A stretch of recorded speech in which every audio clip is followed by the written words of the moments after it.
Good afternoon, super friends, and welcome to the Thursday, May 14th edition of the Sacred News and Weather.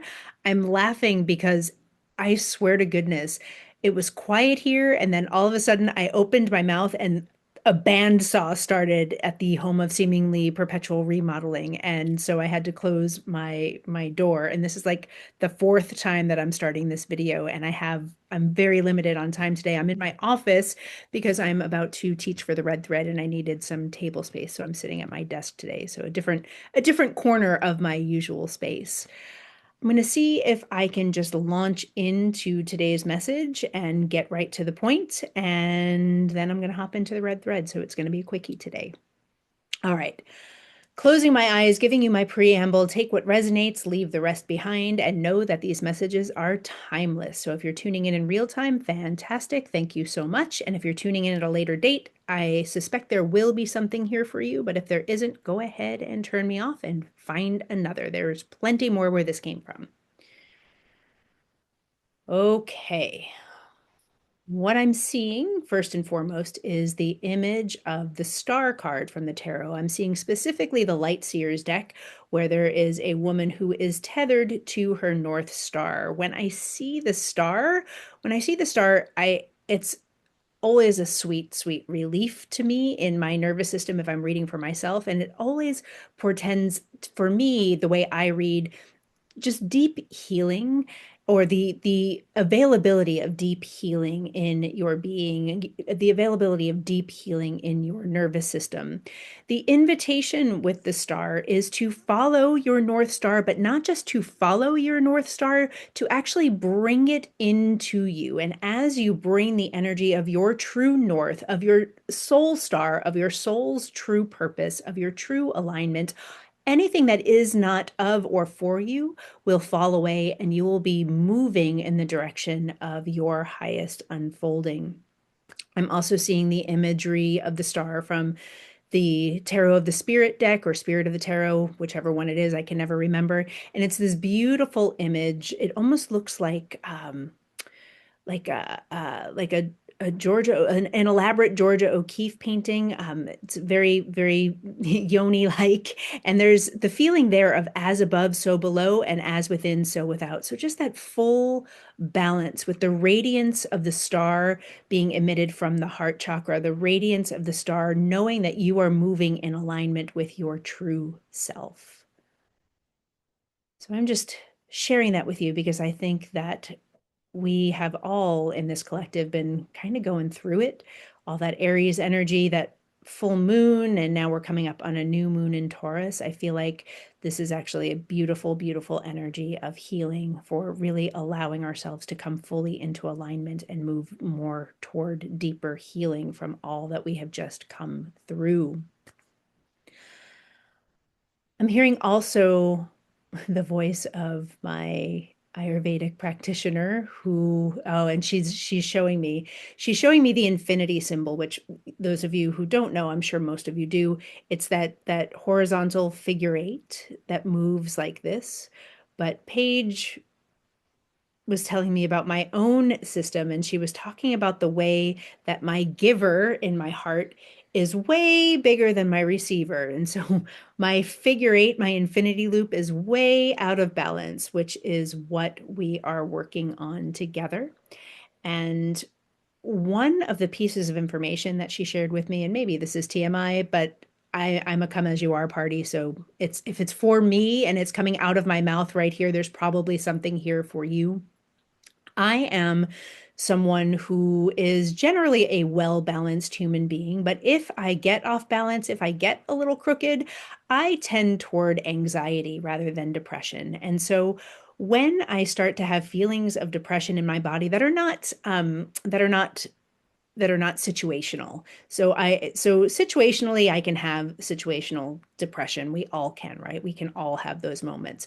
But what I was talking with her about was not that. What I was talking with her about was these cyclical cycles, because I'm a woman of a certain age, of deep despair that I have never experienced in my entire life. And I was like, Trump administration, like what what in the world is happening? I almost didn't recognize myself, and I've had a few of those cycles now where I'm just moving through life, and all of a sudden I it's all I can do to get my children to school and get myself out of bed and get to work, and it is very uncharacteristic for me. And what she said moved me so deeply that I think it wants to be presenced here because I think some of you are going to see yourself in here. She related it back to my over swollen giver and my shrunken receiver. And she said, Dana, this is your body trying to bring itself into balance. That despair wants to ground you. You have lived a life where you have not stopped for the last 20 years at least, maybe more.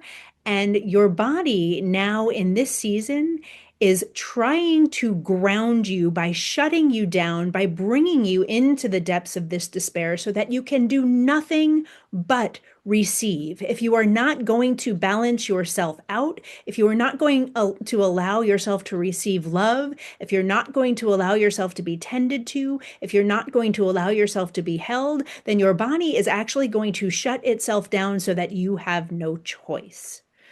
And so I'm bringing that forward because I feel like it's also for someone else. And it may be slightly different in terms of Ayurvedic perspectives. I am not at all an expert there. I don't even know what I'm talking about really, but I'm talking about my own experience because I think there's something in here for you.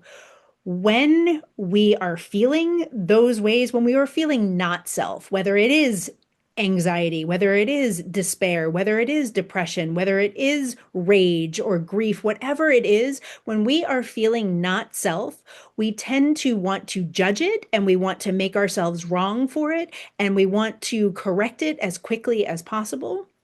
And while I will say that I would like to never feel that way again, and I am hoping that I never have to, I will say that it's just such a beautiful awakening to what's actually happening for us underneath that narrative of judgment and that narrative of you need to be different or this is wrong. It was literally my body saying, you need to rest. You need to lie down. You need to get under the covers and you need someone to hold you and rub your feet. And this is what your body needs to balance that overgiving giver side of your heart and your under receiving receiver. Your receiver wants to receive, and your body is begging you to receive, and it's going to shut you down until you actually get what you need or give it what you need. So I feel like that is part of the star card. That's part of the North Star that's coming through. Like, what do you need? What does your being need to bring in that healing, to grow your receiver so that it is just as grand as your giver, or to bring them both into balance and maybe shrink down your giver and rebalance your receiver? What it needs is more love, unconditional love, the truth that you are worthy simply because you exist. And no matter what wrong you may or may not have committed, no matter what you have done or not done, no matter what you have given or not given, no matter what shame you may hold in your body, you are inherently worthy of unconditional love. You are worthy of being held.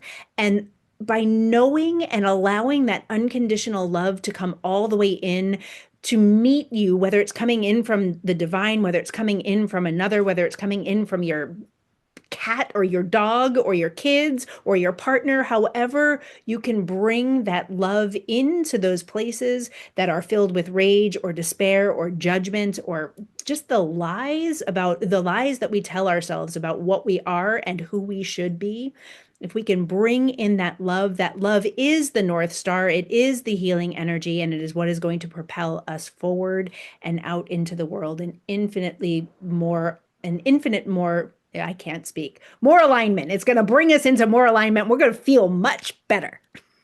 Mo better. All right. That's what I have. I'm going to go teach a class. Please like, share, and subscribe. Join me in Threshold next week. Join me in Eden next week, next Tuesday at 5 o'clock Pacific, and next Thursday, 1 o'clock Pacific. Come and hang out with us. And then the following week, we'll do it again. You can come for both, you can come for one. Love to see you. I will see you tomorrow.